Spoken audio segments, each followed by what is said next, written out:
To begin our Sunrise Smart Start, and happening later today, a change of plea hearing set for Angel Voss. She is the woman accused of lying to federal investigators during the Brittany Drexel case. She was the longtime girlfriend of Drexel's killer, Raymond Moody, who's already serving a life sentence after confessing to the rape and murder of the child teen kidnapped from Myrtle Beach. Voss, who in July agreed to plead guilty to 2 counts of making false statements, asked for a delay then to her hearing so she could consider whether she would actually want to go to trial. Today's hearing begins at 1 in federal court in South Carolina. We'll have coverage on air and online at rochesterfirst.com. Well, new updates this morning on a large fire at the giant recycling plant facility over in Brockport. Here's some of the aftermath in our footage. While the bulk of this fire was in the Sunnking portion of the warehouse, the smoke set off alarms at Lineage. That's the business connected next door. Fire crews say lithium-ion batteries caused the flames to get bigger and even faster. It was a 3-alarm fire call. The extent of the damage still unknown. One firefighter was treated on scene for heat exhaustion. No other injuries reported. Crews came in from Hamlin, Bergen, and Leroy to help. He declared a 3rd alarm at 1809. They discovered that there were lithium-ion batteries that were involved in the fire, and as a result of that, the chief declared a level 0 hazmat. That activates some county resources to assist with the mitigation and with the extinguishment of the fire. As the battery served as fuel to the flames, the cause of the fire remains under investigation. We're learning more about Thomas Chase. He's that innocent man killed in the deadly crash during a police chase last Thursday in Brighton. Following what happened with that tragic afternoon, friends are remembering Chase as a devoted community servant with a very special gift he shared with others. Aron Spitzer here in studio with that. Aron. Yeah, guys, 92-year-old Thomas Chase was a classically trained pianist who would spend 2 to 3 days a week filling the friendly home in Brighton with his music, a tradition he carried for 30 years. And this past Thursday was no different. Police say Chase was on his way home when he was hit by the stolen car during the pursuit. A native of Hornell, Chase studied piano at the Eastman School of Music and graduated in 1954. After years of teaching at Henderson State University in Arkansas, he came back to Rochester. His friends describe him as a kind-hearted soul, quiet, unassuming, and dedicated to those he served.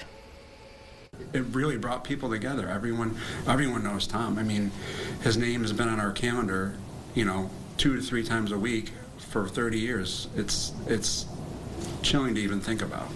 When I found out in the morning, I was just shocked and angry also. This was unnecessary. I mean, he was such a wonderful guy, the salt of the earth, generous, donated his time.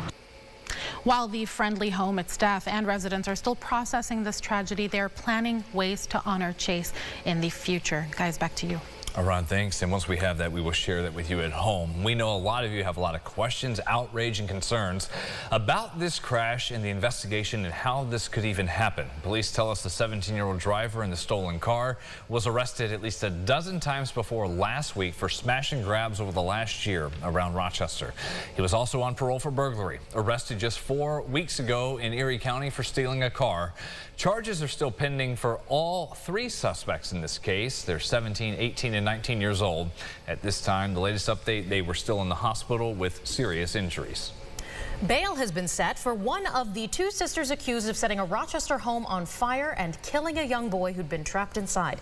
Investigators say 31-year-old Taquita Hendricks and her sister 21-year-old Tia Kayla Hendricks started that fire on the porch of a home on Portland Avenue around 2 a.m. July 29th. 5-year-old Malachi Stovall was trapped on the 2nd floor, and firefighters were able to get him out, but he later died at the hospital. Both sisters charged with murder, arson, and assault. A judge set Taquita's bail at $400,000 with an $800,000 bond. Her sister Tia Kayla was already arraigned and did not apply for bail. She's due back in court September 9th. At 6:53, Sunrise traffic updates here. Crossing through downtown, everything is moving along with volume picking up there. Crossing the bridge in the Genesee. West side 390 down from Greece, all good. 104 wide open over the Bay Bridge, and 590 southbound, no delays. Everything at speed. Sunrise traffic again at 725. There's a reminder here from the group No Kids Hungry New York for all families eligible to please apply for the summer EBT benefits. This program gives those families a one-time installment of $120 per child on their EBT cards to replace the cost of meals they'd otherwise receive at school, helping them cover the cost of groceries during break. The deadline to apply is 1 week from today, September 3rd. You have to apply online. That is summerebt.ny.gov.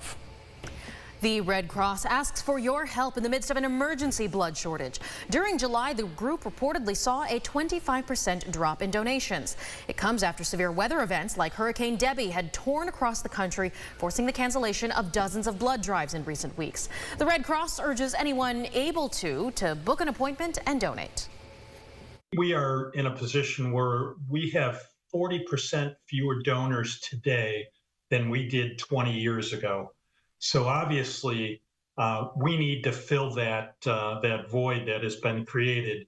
So we're really appealing to people who want to help out their friends, neighbors. No one ever knows when they're going to need a blood donation. And more information on how you can donate, you can find that at redcrossblood.org. Let's take you inside the Buffalo Huddle. GM Brandon Beane has some decisions to make. About 10 hours to go until the final cuts have to be announced for the Bills. Yesterday in Orchard Park, it was pretty quiet. No updates on more player moves. What will today be like for players on the bubble, such as linebacker Joe Andreessen, been a fan favorite during the preseason? Whiteout Terrell Shavers has this feeling about it. Stressful. It's stressful, but I just try to, like I said earlier, control things in my control, and we'll see what happens. I think I proved I could play, but you know that's not obviously up to me. Try not to worry about things out of my control. I don't think the journey is going to be over one way or the other. I'm still going to work. I want to continue to play football in my life, and yeah, I mean I went through a lot to get here, and you know if it doesn't work out the way I want it to, it just I mean I'm used to it at this point. So that will be final this afternoon, and then we've got 13 days to go until the kickoff for the Bills' NFL regular season. They open up at home against the Cardinals. You will see that here on News 8. And remember, this is for the first time in the last 3 years. The Bills open with a Sunday 1 p.m. kickoff. Not bad. Yeah, plenty of time. Yeah. Enjoy the game, celebrate, commiserate, and then get ready for work on Monday. Yeah, we'll tackle that forecast once we get there, how warm it'll be. This will be a hot one coming up here today, James. Yeah, that's right. No matter where you are, Canandaigua Lake getting plenty warm. Upper 80s to near 90. Currently, Honey Falls, the cool spot, 56, but Hilton, the warm spot there at 68 degrees. We'll cruise right along. Chance for rain does come up later this afternoon, but otherwise most are dry. All right. Thank you, James, and thanks for watching us at sunrise. Our next update in 30. Have a great day.